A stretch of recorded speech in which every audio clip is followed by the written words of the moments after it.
Chicharong bulaklak naman nga ni ho ang nirequest sa akin ni tatay ngayon mga kamangyan. Ay sa sobrang luto nga ni ho na re, ay wari ko'y apang pulutan din ere mamayang gabi. Aroy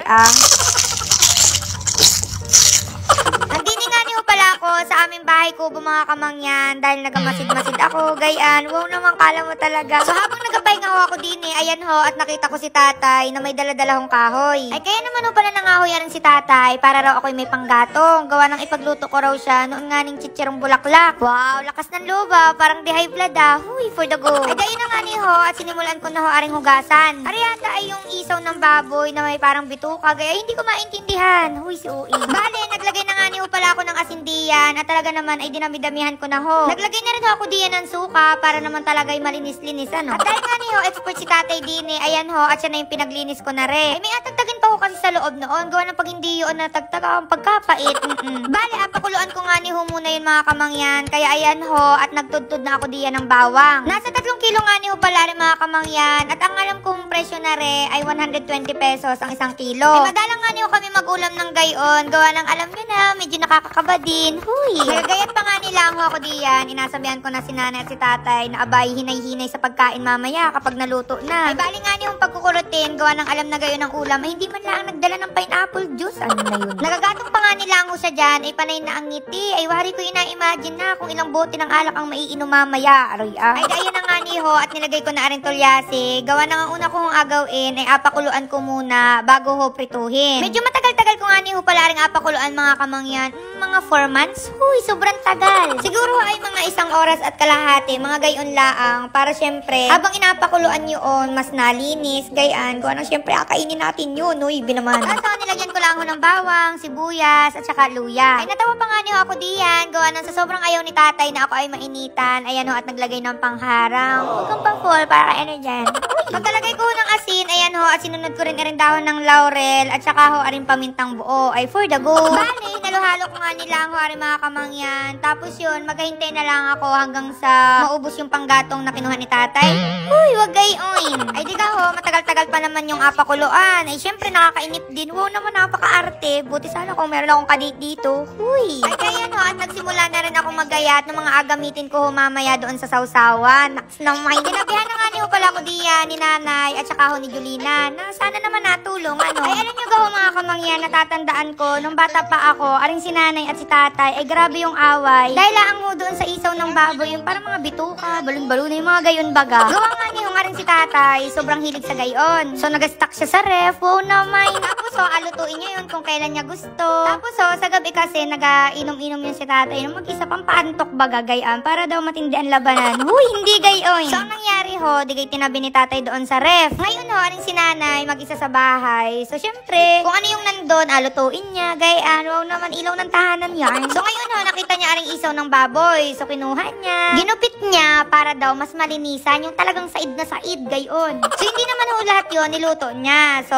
nagtabi pa rin siya sa ref, pero lahat nilinisan. O, ay di aring si tatay, usok ng ilong, sino ang naggupit? Uy, gawa nang, ari pa lang si tatay, ay ayaw nung gayong linis. Gusto niya, yung parang buo pa din, yung medyo may tira-tirang kunguro na abilities. Uy, ay biniro ko pa nga ni ho, kako, ay paano kung sobrang away, tapos nauwi sa hiwalayan, gayan. So, syempre, may magatanong, bakit naghiwalay? Ay, naghiwalay kami, gawa nga ni nang ginupit niya yung bituka ng baboy na tinabi ko sa rep. Gayon, aroy Ay, di balik na nga ni ho tayo din mga kamangyan. Bali ho, nung medyo malamig-lamig na are, ayan ho, at sinimulan ko na rin hong gayatin bago nga ni iprito. So, nagulat ako diyan, bakit pag may pusat din, lumambing na ng lumambing? Ay, hindi ko naman alam kung kanino are. Ay, sa mga kapitbahay ho namin diyan na nawawalan ng pusa, ay nandini ho sa aming bahay kubo. Huy, di naman. At nang matapos na nga ni ho ako magayat mga kamangyan, ayan ho, at naglagay na ako ng mantika, dini ho sa tulyase. At habang hindi pa ho mainit yung mantika, nilagay ko na ho agad aring isaw at saka ho bituka ng baboy. Gawa nang kapag sobrang init na ho ng mantika, maluluto agad, tapos baka makunat, gayan. Pero depende naman yun sa inyo.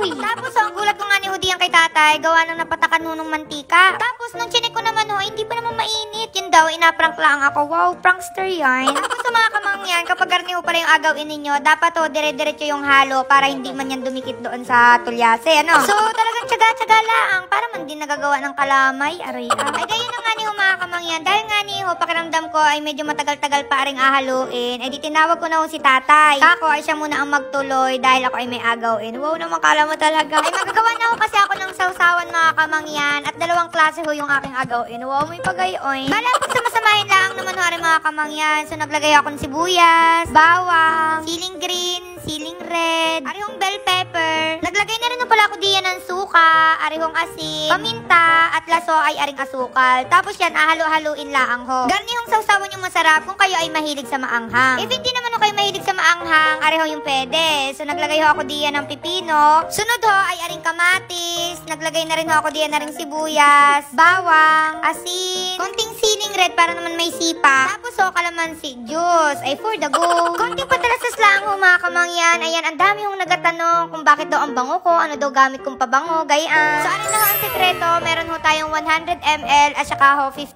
ml. Una ho, aring Lacoste Pink at saka Spice Up. Ayan, same lang sila ng amoy. Kung gusto nyo mag-amoy sosyal, amoy yayamanin, yan yung gamitin nyo. Next ho ay aring Hug Me. Grabe, amoy chocolate yan. Perfect yan sa mga may jowa dahil sobrang nakaka-addict yung amoy as in gusto mong kagatin. Huy! Next ay itong Meow and Yummy Bite. Kung gusto mong mag-girly-girly yung amoy, sweet-sweet lang, ganyan. So yan yung bilhin mo. Next, Enchanted Bliss. Habang natagal, nag-aamoy baby ka dito. Uy, benamay. Siyempre may panlalaki din, Cool Water and Polo Sport. Parehas mabango yan, as in, nakakapogi. So ayun, nilalagay ko na lang ho ang link sa comment section. Ay for the book. Maya-maya nga ni ho mga kamangyan. Ayan ho, at nilipat na ni tatay yung medyo ma-brown-brown baga din sa kanyang inaprito. At nga nga ho pala mga kamangyan, dalawang beses ho ari aprituhin. So medyo apa-brown-brown lang sa una. Tapos nung medyo malamig-lamig na ho, ayan, at aprituhin ho ulit. At dapat talagay mainit na yung mantika. Tapos alam nyo ho mga kamangyan, saglit lang ho ari aprituhin. Tapos sobrang lutong na niya as in for the go. Uy! At nung malutong na nga ni ho ari mga kamangyan, ayan ho, at kumuha na ako ng isang lagayan para mailipat na ho ari. At talaga namang nagkakalam ng aking sikmura.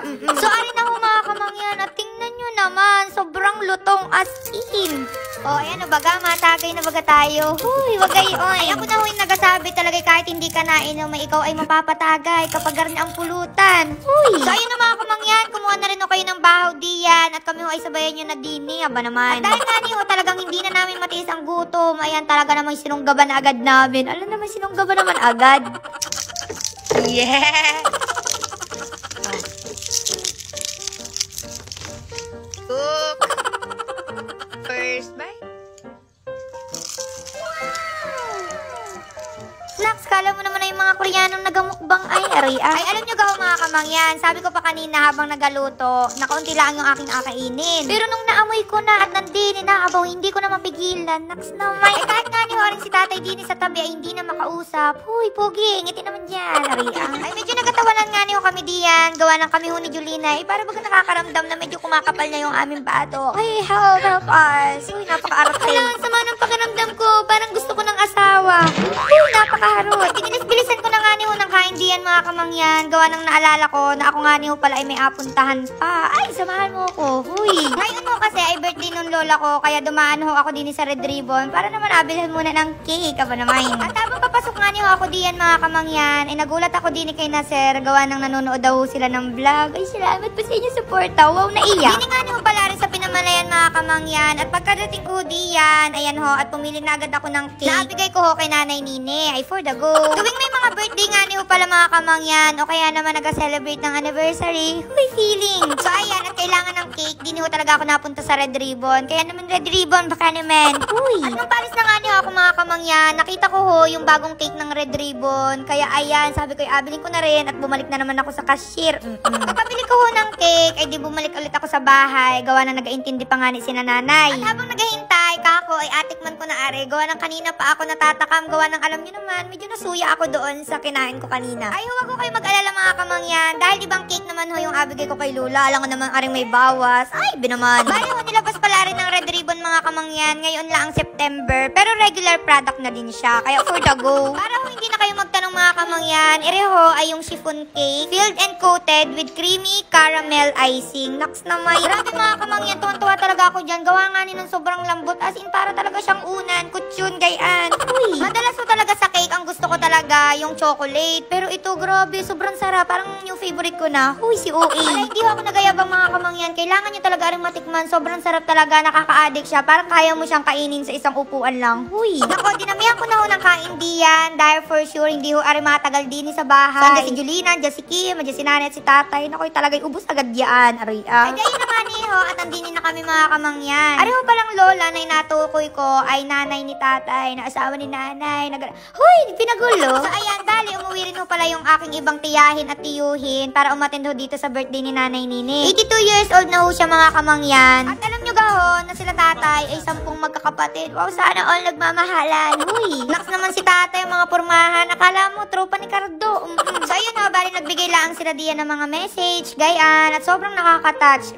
Ay, gayon na nga ni ho, diga, 10 magkakapatid sila tatay. So, si tatay ho, pangatlo. Alam nyo gahon mga kamangyan, sobrang saludo talaga ako diyan kay nanay Nini at saka kay papa. Sobrang ganda ng pagpapalaki nila sa mga anak nila dahil kahit sobrang dami nila, magkakasundo yan. Sobrang sisweet sa isa't isa, gayan. Sabi ko nga ni ho diyan, sana ay marami pang birthday ang dumating sa kanya para maabutan yung apo pa sa akin. Huy, bidaman, hanggang diyan. Tapos so, after ng mga mensahe mga kamangyan, nagulat ho ako diyan, gawa ng aring silula, biglang may nilagay sa aking ulo. Kaya ho pala may pagar ni mga kamangyan, gawa ng apotungan nga ni ho si nanay Nini. Ay, medyo kinabahan ako at kala ko kung ano nga gawin eh. Kala ko ako'y apasayawin baga. Ay, sobrang cute ho na rin mga kamangyan, as in, pakinggan nyo. So, after ho nyan mga kamangyan, syempre alam nyo na yung mga kaganapan, nagbigay ng mga regalo. Eh, sabi ko nga niho, baka gusto niyang regalo apo. Huy! Kumain na rin na pala kami diyan mga kamangyan, pero hindi na namin napakita dahil nagtakaw na. So, ayun na mga kamangyan, mamimili pa rin ako ng bibigyan ng tig 2,000 Gcash. Kasi follow nyo lang ang ating page at i-share ho aring video, no? O, ay siya, hanggang dito na lang ho aring ating video mga kamangyan. At kami magapicturan pa din eh, pati ako ay magabalot pa ng handa. Huy, huwag kayo maingay. Bye-bye, love you.